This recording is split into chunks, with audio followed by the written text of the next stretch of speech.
Deputados da oposição protocolaram as 171 assinaturas necessárias para a abertura de uma comissão parlamentar de inquérito que tem a intenção de investigar suposto abuso de autoridade do Supremo Tribunal Federal e do Tribunal Superior Eleitoral. O autor do pedido foi o deputado Marcel Van Hatten, do Partido Novo, no Rio Grande do Sul.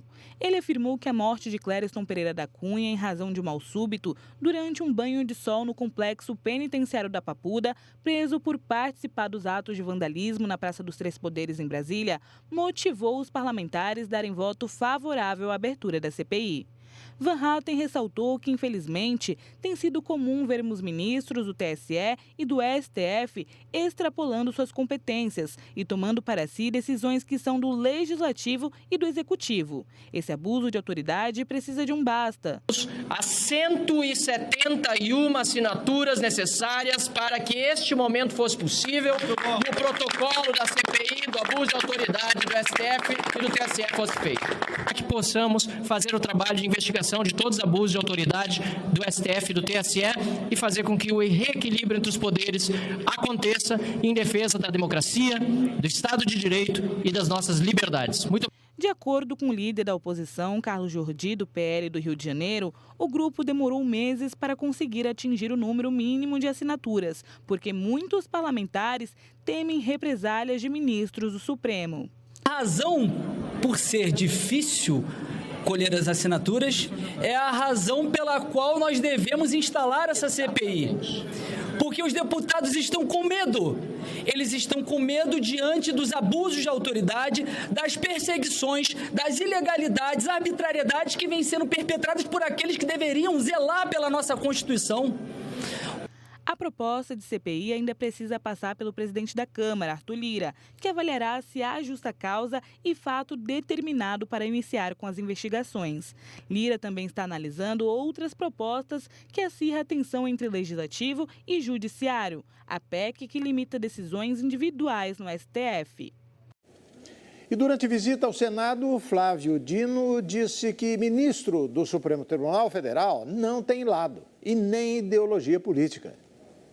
O ministro da Justiça e Segurança Pública, Flávio Dino, indicado pelo presidente Luiz Inácio Lula da Silva para uma vaga no Supremo Tribunal Federal, defendeu que membros da Suprema Corte não devem ter lado político. O ministro confirmou ainda que tem conversado com senadores antes da sabatina na Comissão de Constituição e Justiça do Senado, marcada para o dia 13 de dezembro. E quem vai ao Supremo, ou pretende ir ao Supremo, evidentemente, ao vestir uma toga, deixa de ter lado político. Então, para mim, eu não olho se é governo, se é oposição, se é partido A, B ou C. Eu olho para o país, eu olho para a instituição. Segundo Dino, o ministro do Supremo não tem partido, ideologia ou lado político.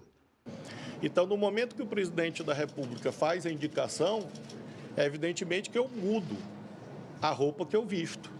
E essa roupa hoje é, em busca desse apoio do Senado, a roupa que, se eu mereço essa aprovação, é a roupa que eu vestirei sempre, que independe de governo ou oposição. Então, é uma agenda intensa. A convocação de Dino para responder às perguntas dos parlamentares no próximo dia 13 faz parte do rito de indicação de autoridades pela Presidência da República. Para ser nomeado ministro do STF, o candidato terá que ser aprovado por maioria absoluta em votação no plenário do Senado. E o presidente Lula foi aconselhado a acelerar a sucessão de Flávio Dino no Ministério da Justiça. Diversos nomes são cotados para substituí-lo. Apesar da intenção declarada pelo governo de manter o ministro Flávio Dino no comando do Ministério da Justiça por mais 2 semanas, uma ala do Palácio do Planalto defende que o presidente Lula acelere a saída e escolha logo seu sucessor.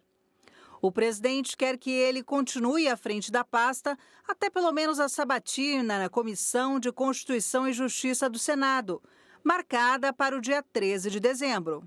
Enquanto Lula não voltar de sua viagem ao exterior em 5 de dezembro, não deve ocorrer nenhuma mudança na pasta. A sucessão de dinheiro no Ministério da Justiça é alvo de especulações. 3 nomes circularam como os principais cotados no núcleo duro de Lula: o advogado-geral da União, Jorge Messias, a ministra Simone Tebet, do Planejamento, e a presidente do PT, Gleisi Hoffmann, sendo que esta última teria mais dificuldades.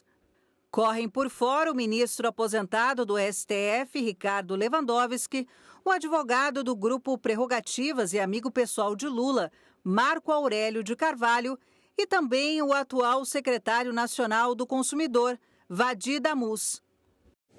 O ministro do Turismo, Celso Sabino, pediu exoneração do cargo para retomar temporariamente o mandato de deputado federal. A medida foi publicada no Diário Oficial da União desta quinta-feira. Sabino ressaltou que fez o gesto para voltar à Câmara e, com isso, pode indicar emendas de seu interesse para a Lei Orçamentária Anual de 2024. Dessa forma, Carlos Henrique Menezes Sobral é quem assume a pasta pelo período de 30 de novembro até 3 de dezembro. Antes de ser exonerado, Sabino cumpriu a agenda na Espanha, onde participou de um evento para a indústria de reuniões e conferências entre 26 e 29 de novembro. Nomeado ministro do Turismo em julho, Sabino substituiu Daniela Carneiro. A entrada dele no comando da pasta foi uma exigência do União Brasil. À época, Daniela estava de saída do partido. Sendo assim, o União Brasil indicou Sabino para assumir a pasta. O presidente Lula promoveu a troca para tentar ampliar sua base parlamentar no Congresso Nacional. Na semana passada, o ministro da Agricultura, Carlos Fávaro, também já havia aderido à prática. Ele deixou o cargo para participar de votações no Senado, sendo renomeado 2 dias depois. O ex-governador de Goiás, Marconi Perillo, foi eleito presidente nacional do PSDB com o apoio de Aécio Neves. O ex-governador de Goiás e ex-senador Marconi Perillo foi eleito nesta quinta-feira como o novo presidente do PSDB para um mandato de 2 anos. Ele substituirá o governador do Rio Grande do Sul, Eduardo Leite, que decidiu não permanecer mais à frente do partido.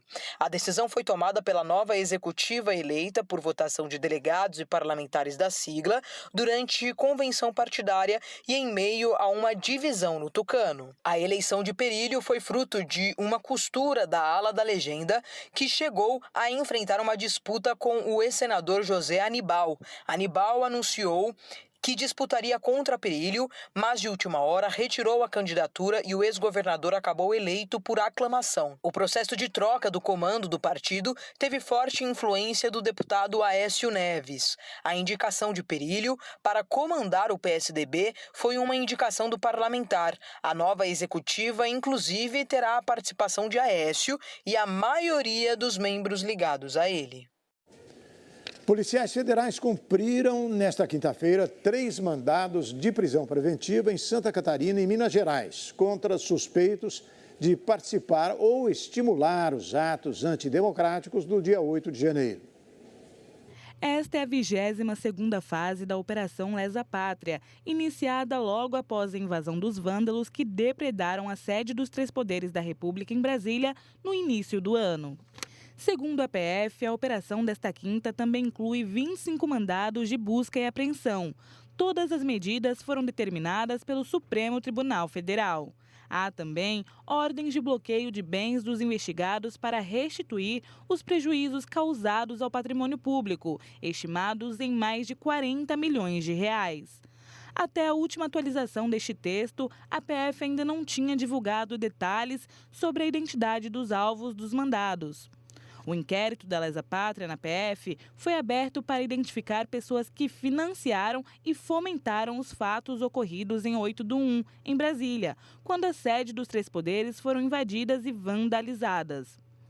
Os fatos investigados constituem, em tese, os crimes de abolição violenta do Estado Democrático de Direito, golpe de Estado, dano qualificado, associação criminosa, incitação ao crime, destruição e deterioração ou inutilização de bem especialmente protegido. As investigações continuam. E a seguir, Câmara aprova Dia da Consciência Negra como mais novo feriado nacional. Procuradoria-Geral da República pede afastamento do governador do Acre por suspeita de corrupção.